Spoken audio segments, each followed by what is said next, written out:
क्या मध्य प्रदेश में गरीबों के लिए जो मुफ्त इलाज की सबसे बड़ी योजना है अब वे खुद संकट में है? क्या आयुष्मान कार्ड होने के बावजूद मरीजों को इलाज नहीं मिल पा रहा है? और अगर निजी अस्पताल लगातार इस योजना से बाहर होते जाए हैं तो क्या सरकारी सिस्टम इतना मजबूत नहीं है कि वे इस पूरी चीज का बोझ उठा सके? इसलिए सवाल उठ रहे हैं क्योंकि जमीनी आंकड़े अब चिंता बढ़ा रहे हैं। मध्य प्रदेश में आयुष्मान भारत के तहत 1200 से ज्यादा अस्पताल पंजीकृत है। इस योजना में मध्य प्रदेश के 1.2 करोड़ परिवार जुड़े हुए हैं और साल में 20 से 25 लाख मरीज लगभग इसमें आते हैं। खास बात यह है कि इन मरीजों में लगभग 60 से 70% का इलाज निजी अस्पतालों में होता है, यानी योजना की रीढ़ प्राइवेट सेक्टर पर ही टिकी हुई है। लेकिन पिछले कुछ महीनों में तस्वीरें बदलती हुई नजर आ रही हैं।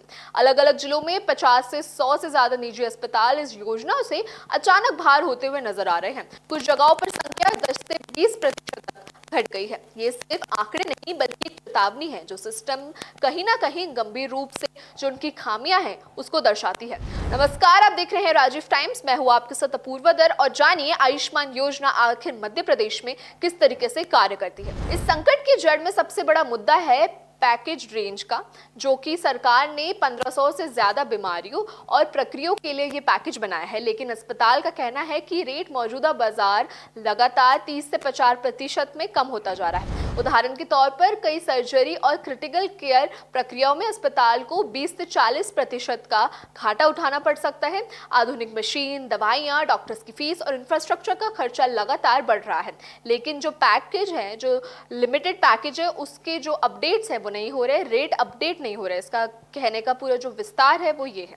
दूसरा बड़ा संकट है भुगतान में देरी। नियम के अनुसार अस्पतालों को 30 दिन के भीतर क्लेम का भुगतान मिलना चाहिए, लेकिन हकीकत समय 60 से 120 दिन तक पहुंच जाता है। कई अस्पतालों के करोड़ों रुपए लंबे समय से फंसे हुए हैं। इससे उनकी कैश फ्लो चेन टूट रही है और रोजमर्रा के ऑपरेशन चलाना मुश्किल हो रहा है। तीसरा अहम कारण है क्लेम रिजेक्शन। आंकड़ों के मुताबिक 10 से 20% तक क्लेम खारिज हो जाता है।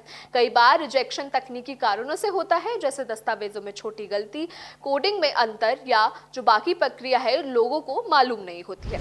अस्पताल का आरोप है कि इतनी सख्ती के कारण उनका भरोसा योजनाओं से टूट रहा है और कम हो रहा है। इसके अलावा सरकार की ओर से फर्जी क्लेम और अनियमित की जो संख्या है वो बढ़ती जा रही है, जिस पे कार्रवाई नहीं होती है। कई अस्पतालों को ब्लैकलिस्ट ही कर दिया गया है, कुछ के लाइसेंस रद्द हो चुके हैं। हालांकि ये कदम जरूरी है, लेकिन इसका असर ये देखने को मिल रहा है कि धीरे धीरे जो प्राइवेट अस्पताल हैं वो इस योजनाओं से अपने नाम हटाते हुए नजर आ रहे हैं। इस पूरी चीज में जो पारदर्शी है वो सबसे ज्यादा असर मरीजों पे पड़ रहा है। जब 60 से 70% इलाज निजी अस्पताल में होता है तो वो वहां और वही अस्पताल अब बाहर हो रहे हैं, तो मरीज आखिर जाएंगे कहां? उनके पास सरकारी अस्पताल में जाने के अलावा कोई विकल्प ही नहीं बचा, जिससे उनकी जेब पर लंबी कतारें और बाकी संसाधनों का दबाव पड़ता है।